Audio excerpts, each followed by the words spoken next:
আসসালামু আলাইকুম ভিউয়ার্স, আপনারা সবাই ভালো আছেন। আজকে আমি বিল্ডিংয়ের কভারিং সম্বন্ধে বিস্তারিত আলোচনা করব। তো আমরা বিএনবিসি 2020 সাল এই যে আমাদের বিল্ডিং কোড আছে, এই কোড অনুসারে মিনিমাম কতটুকু কভারিং দিতে হবে স্ট্রাকচারাল কংক্রিটের মেম্বারগুলোতে, আমরা সেই বিষয় নিয়ে আলোচনা করব। কংক্রিট নির্মাণের ক্ষেত্রে যে আমাদের কভারিংটা খুব গুরুত্বপূর্ণ একটা বিষয়। যেহেতু আমরা রড দিয়ে রেনফোর্সমেন্ট, এই রডগুলো দিয়ে আমরা কি স্ট্রাকচারগুলো নির্মাণ করি, সেহেতু এই স্ট্রাকচার কিন্তু মরিচা, ক্ষয় এবং আগুন হতে রক্ষা করার জন্য যে কংক্রিটের ভিতরে স্থাপন করা হয়, সেটাই কিন্তু আমাদের কভারিং। আমরা এই কভারিং সম্বন্ধে আলোচনা করব। এটা আমাদের কোড, অর্থাৎ আমরা যারা বাংলাদেশে নির্মাণ কাজগুলো করে থাকি তাদের জন্য বিএনবিসি একটা কোড। এটা 2020 সালে যে প্রজ্ঞাপন জারি করা হয়েছে, সেই অনুপাতে কিন্তু আমরা এখন এই কভারিংগুলো বিষয় নিয়ে আলোচনা করব। তো এখানে আছে বিএনবিসি, আমি এটার একটু দেই ফুল মিনিং। বিতে হচ্ছে Bangladesh, Bangladesh national, Bangladesh national building, building code, code এটা 2020 সালে সংশোধিত হয়েছে। অর্থাৎ এটা হচ্ছে মাঝে মাঝে যদি কোনো কিছু দরকার হয় বা কোনো কিছু অ্যাড করার থাকে তখন কিন্তু এটা সংশোধন হয়। তো আমরা 2020 সালে বাংলাদেশ ন্যাশনাল বিল্ডিং কোড, এই অনুসারে আমরা কভারিংগুলো সম্বন্ধে এখন আলোচনা করব। তো আমরা মূল ভিডিওতে এখন চলে যাব।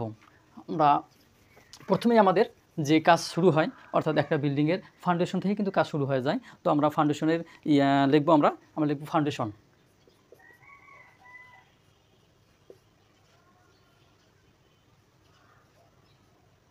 ফাউন্ডেশন আমরা লিখলাম, ফাউন্ডেশন, ফাউন্ডেশন আমরা লিখলাম। ফাউন্ডেশন আছে। ফুটিংটা কি? ফুটিং হচ্ছে আপনার ফুটিং বা পাইল ক্যাপের জন্য, ফুটিং, ফুটিং বা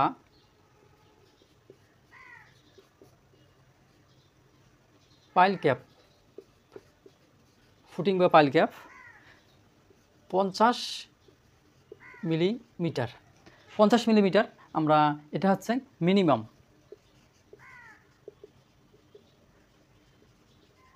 মিনিমাম আমরা যে মাপগুলো লিখব এটা হচ্ছে কভারিংয়ের মিনিমাম মাপ, অর্থাৎ এটা মিনিমাম মাপগুলো আমরা লিখব। আমরা প্রথমে দিয়েছি ফুটিং বা পাইল ক্যাপ, এরপরে এর সাথেই আরেকটা হচ্ছে র্যাপড, র্যাপ ফাউন্ডেশন, বা আমরা ফুটিং বলতে পারি, র্যাপ ফুটিং। র্যাপ ফুটিং হচ্ছে 50 থেকে 75 মিলিমিটার মিনিমাম। এটা আমাদের একটা পার্ট চলে গেল, অর্থাৎ ফাউন্ডেশন, সেটা হচ্ছে ফুটিং বা পাইল ক্যাপের জন্য 50 মিলিমিটার এবং র্যাপ ফুটিংয়ের জন্য 50 থেকে 75 মিলিমিটার। আমাদের এরপরে যে পার্টটা আসবে তা হচ্ছে আমরা লিখব এখন কলাম, অর্থাৎ কলাম আপনারা জানেন, কলাম।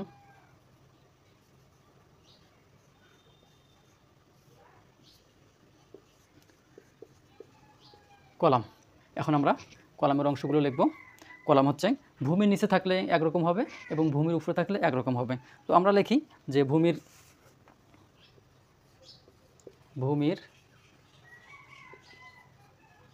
নিচে, ভূমির নিচে কলাম, অর্থাৎ ভূমির নিচে থাকা কলাম,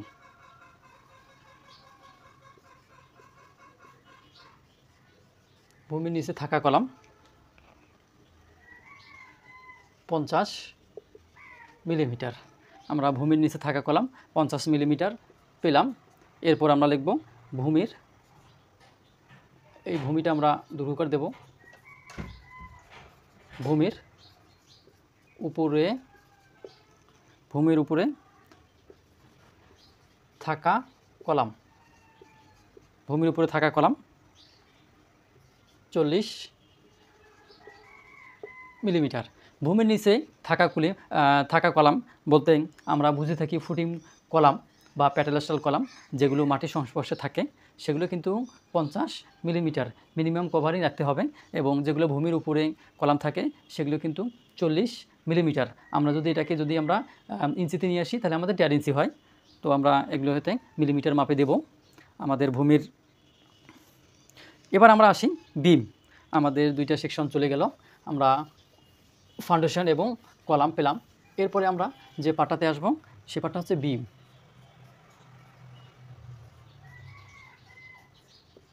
BEA বিম।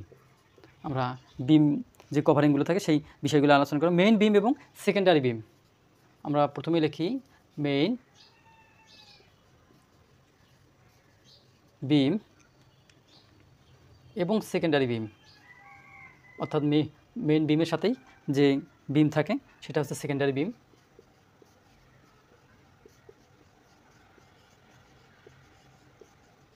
মেইন বিম এবং সেকেন্ডারি বিমের জন্য 25 অর্থাৎ 25 মিলিমিটার মিনিমাম কভার রাখতে হবে।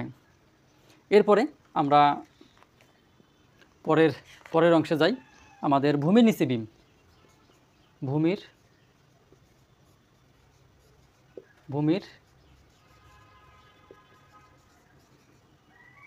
নিচে বিম। ভূমির নিচে বিম যদি হয় তাহলে আমরা সেটাতে 50 মিলিমিটার কভারিং দেব। ভূমির নিচে বিম হচ্ছে, আপনারা জানেন যে যখন মাটির নিচে কিছু কাজ করা হয়ে থাকে, বেসমেন্ট অনেক সময় করা হয়ে থাকে, তখন কিন্তু কিছু বিম ভূমির নিচে স্থাপন করা হয়। এই কারণে এই ভূমির নিচে যে বিমগুলো থাকে সেই বিমগুলো, অর্থাৎ আমরা সেটাকে গেট বিম বলতে পারি, সেই বিমগুলো 50 মিলিমিটার মিনিমাম কভার রাখতে হবে। এরপরে আমাদের যে পার্ট আসবে তা আমরা এবং স্ল্যাবের জন্য যে কভারিংগুলো আমরা লাগে আমরা এখন সেই বিষয়ে আলোচনা করব। তো আমি এখানে লিখি স্ল্যাব, SLAB স্ল্যাব। এই স্ল্যাবের কভারিংগুলো আমরা এখন আলোচনা করব। মেইন স্ল্যাবে মেইন স্ল্যাবে 20 মিলিমিটার। আর এগুলো মাপ কিন্তু আমাদের হচ্ছে মিনিমাম, অর্থাৎ এই মেইন স্ল্যাবে আপনাদের 20 মিলিমিটার কভার রাখতে হবে। এবার আসি আমরা ছাদ স্ল্যাব। ছাদ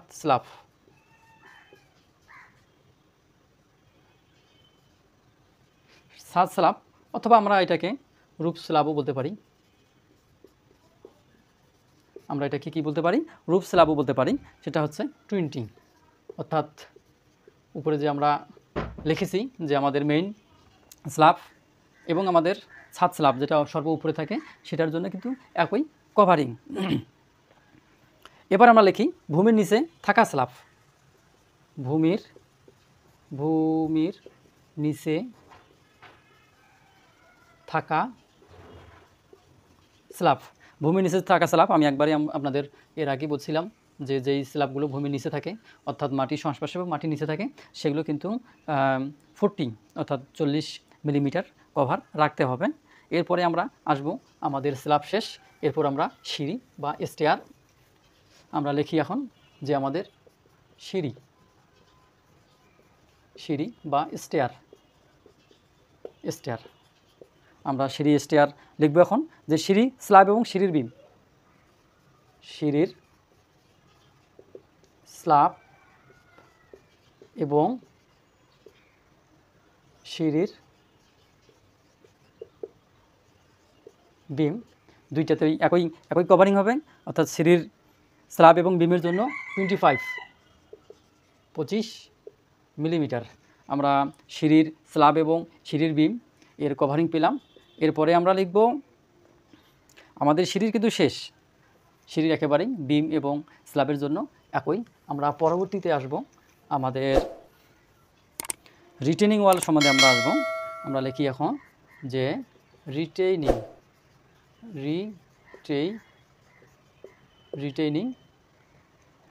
ওয়াল বা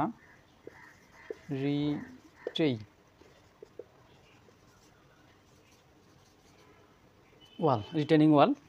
আমরা এখন রিটেনিং ওয়াল এর কভারিং সম্বন্ধে আলোচনা করব।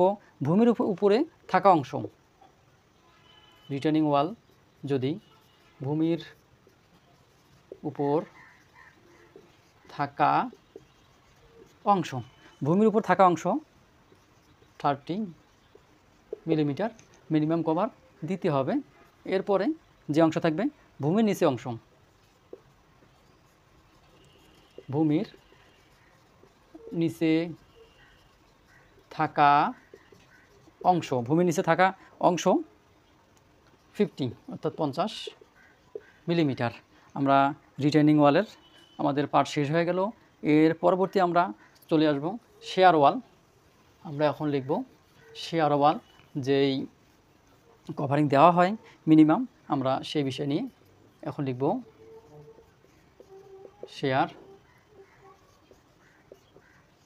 ওয়াল,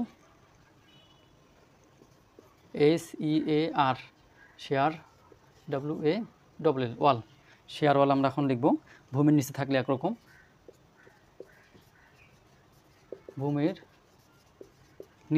নিচে শেয়ার ওয়ালটা যদি ভূমির নিচে হয় তাহলে কত 50 মিলিমিটার, এবং ভূমির উপরে যদি থাকে আমরা লিখি যে ভূমির উপরে যদি থাকে তাহলে হচ্ছে 25 মিলিমিটার থেকে 30 মিলিমিটার। আমাদের যদি শেয়ার ওয়ালটা ভূমির নিচে থাকে তাহলে হচ্ছে 50 মিলিমিটার, এবং ভূমির উপরে থাকলে 25 থেকে 30 মিলিমিটার। আমরা শেয়ার ওয়াল পেয়ে গেলাম। আমরা এখন যাব আমাদের পরবর্তীতে ধাপে। আমরা এরপরে লিখব ক্যান্টিলিভার। আপনারা জানেন যে ক্যান্টিলিভারও একটা গুরুত্বপূর্ণ অংশ বিল্ডিংয়ের ক্ষেত্রে। আমরা এখন ক্যান্টিলিভার, বিম, স্ল্যাব সম্বন্ধে এখন লিখতে পারি আমরা এখন ক্যান্টিলিভার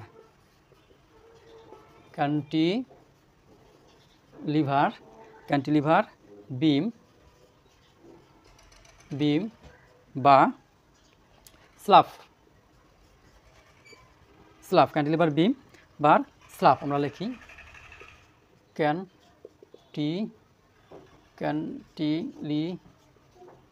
ক্যান্টিলিভার বিম বা স্ল্যাব, ক্যান্টিলিভার বিম বা স্ল্যাব। এখন আমরা লিখি আমাদের যেই পার্টগুলো, অর্থাৎ ক্যান্টিলিভার বিম বা লিখি আমরা স্ল্যাব। দুইটার জন্য একই কিন্তু কভারিং দিতে হবে। দুইটার জন্য আমাদের 30 অর্থাৎ 30 মিলিমিটার মিনিমাম কভারিং দিতে হবে। আমরা পেয়ে গেলাম, আমাদের শেষের দিকে চলে আসছে। আমরা এখন লিখব আমাদের হচ্ছে পাইল, অর্থাৎ ফাউন্ডেশনের একটা অংশ হচ্ছে পাইল, এটা হচ্ছে ডিপ ফাউন্ডেশন। তো আমরা এখন লিখব পাইল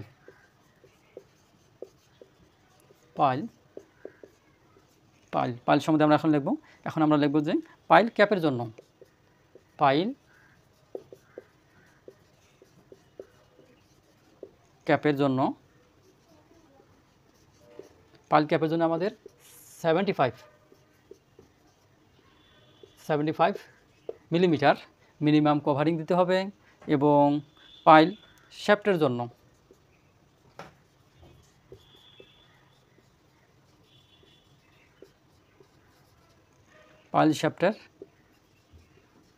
আমাদের কভারিং দিতে হবে 60 থেকে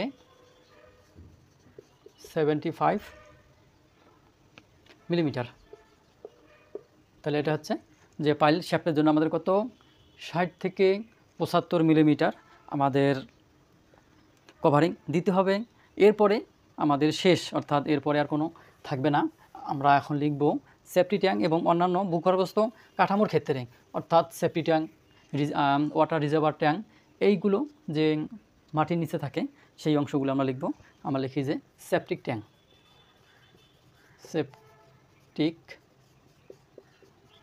ট্যাঙ্ক এবং অন্যান্য ভূগর্ভস্থ, অর্থাৎ ভূমির নিচে যেটা থাকে ভূগর্ভস্থ কাঠামোর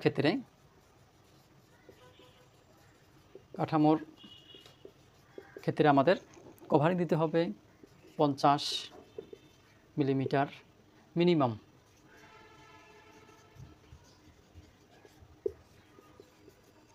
এই হলো আমাদের আজকে কভারিং সম্বন্ধে বিস্তারিত আলোচনা।